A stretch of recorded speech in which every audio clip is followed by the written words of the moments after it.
Assalamualaikum warahmatullahi wabarakatuh. Dan selamat pagi, salam sejahtera. Kami dari NGO Negeri Selangor, Pusat Pemulihan dalam Komuniti Bandar Botani Kelang, Alumni 4B Parlimen Kota Raja, Pergerakan Belia 4B Kota Raja, 99 Kebajikan Insan Selangor Kesan, Persatuan Kebajikan Hindu dan Sosial Selangor. Bersuara suara ingin mengatakan bahawa kerajaan kena mengkaji semula undang-undang akta yang di mana akta untuk pemandu mabuk ini kesalahan dia denda sebanyak maksimum RM10,000 dan penjara 12 bulan. Saya menyarankan supaya kerajaan memantau lebih jelas dalam keadaan sekarang ini. Kerajaan menekankan ambil maklumat mereka ni dan bawa kepada agensi pengangkutan jalan, semua agensi dan jabatan-jabatan kerajaan terlibat sama dan kenakan hukuman yang berat pada mereka ini. Kami semua kecewa lah, makna penjualan minuman keras ini berluar-luasa. Macam minuman air mineral dan penjualan tu kedai 24 jam pula. Saya mengharapkan kena dari peringkat awal ni, peringkat sekarang ni kita dah nampak kita kena kawal, kena tegar. Cukuplah frontliner kita dilanggar dan kita nampak sendiri di Kuantan nak pergi kerja pun dilanggar, lawan arus. Apabila dibawa ke pengadilan, alasan mudah aja, pemandu mabuk. Di Bukit Sentosa Rawang kita nampak sendiri jelas berkeadaan memandu secara melulu, melanggar peniaga-peniaga. Dengan keadaan macam ni kita dah tak rasa macam tak harmoni. So saya mewakili NGO, kita bukannya kata kita ni mewakili satu bangsa saja, tidak. Kita mewakili Melayu, Cina dan India.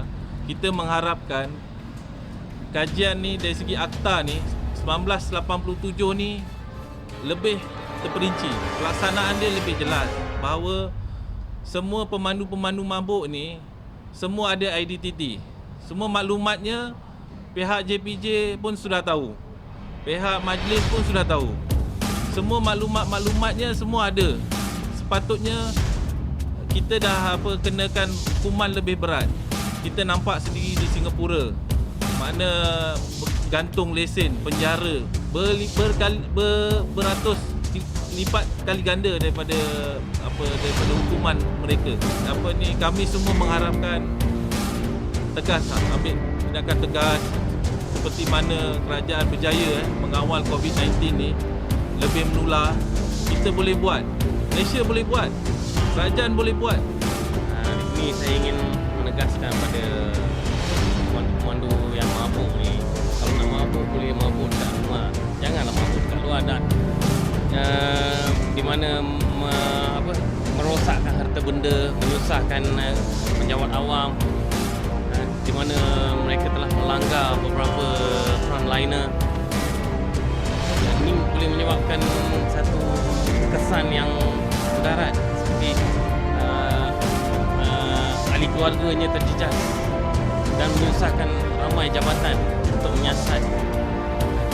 Jadi kami berharap yang akta untuk jualan minuman keras ni diperketatkan lagi. Seperti Singapura, selepas jam 10 malam semua kedai tutup, kedai park ke atau pusat istirahat semua akan ditutup selepas jam pukul 10 malam. Jadi Malaysia boleh buat kuasakan undang-undang ni, tapi disebabkan segelintir yang tidak puas hati dengan akta ni, mereka cuba melonggarkan dan membawa masa pusat istirahat ni sehingga 4 pagi, 5 pagi, dan akan disambung kepada hari esoknya secara bertutup. Jadi kami rasa benda ni sepatutnya pihak pihak berkuasa perlu ambil tindakan dan pantau. Seperti mana polis sekarang memantau setiap rumah, tidak boleh melebihi dari 20 ahli keluarga. Kenapa mereka tidak boleh pantau benda ni? Perkara ni boleh dipantau oleh polis. Okay, saya pengurusi NGO 99 Kebajikan Insan Selangor. Okey, mewakili kepada NGO-NGO yang hadir hari ini. Okey, kalau kita tengok dari segi strategik mengikut PDRM sendiri dari tahun 2007 sahaja dah ada 212 kes kemalangan maut melibatkan pemandu yang tidak mengikut undang-undang. Kalau tengok dekat sini dengan saya ni pun dah ada banyak keratan polis maut dilanggar pemandu mabuk di sekatan jalan raya di Kajang. Okey.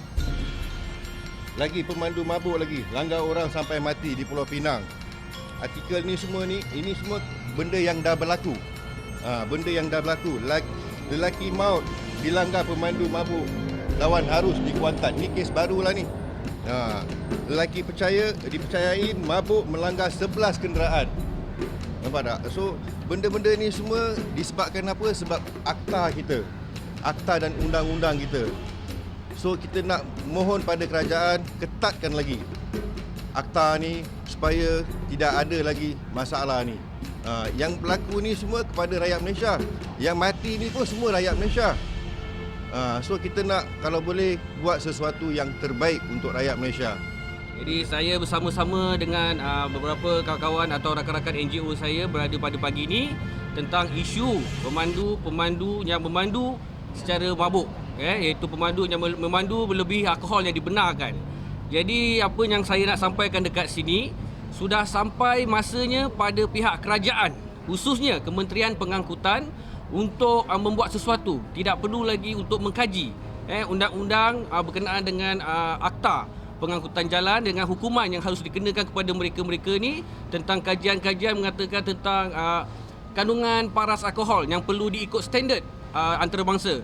Kerana apa? Apabila menunggu perkara macam ini terjadi tentang kajian-kajian yang sedang dijalankan, kita dah tengok berapa banyak dah kemalangan yang melibatkan mereka pemandu-pemandu yang memandu secara mabuk. Okey, kita boleh tengok benda ni, saya rasa benda ni dah berlaku lebih daripada 20 tahun. Cuma baru-baru ni pasal benda ni makin lama makin viral. Jadi saya rasa perkara ni pihak kerajaan harus buat sesuatu. Tidak perlu lagi membuat kajian-kajian yang bagi saya adalah kajian-kajian mengarut. Bukan saya nak mengkritik, tetapi sudah sampainya khususnya kepada Kementerian Pengangkutan, terutamanya yang berhormat Menteri YB Wee-Ka Siong membuat sesuatu. Membuat sesuatu, bukan nak membuat kajian lagi. Dah sampai waktunya. Kenapa? Ini adalah nyawa rakyat Malaysia, demi kesejahteraan rakyat Malaysia. Kerana apa, tuan-tuan dan puan? Apabila timbul sahaja isu pemandu-pemandu mabuk ni, ianya akan melibatkan salah satunya perpaduan dan keharmonian. Seperti sedia maklum, kita pun tahu yang mereka yang meminum arak ni adalah mereka di kalangan bukan Islam. Dan apabila yang dilanggar tu pula adalah orang-orang Islam, terutamanya. Saya minta maaf kerana cakap macam ni, tapi ini adalah realiti dan keadaan yang terpaksa kita hadapi sekarang ni. Jadi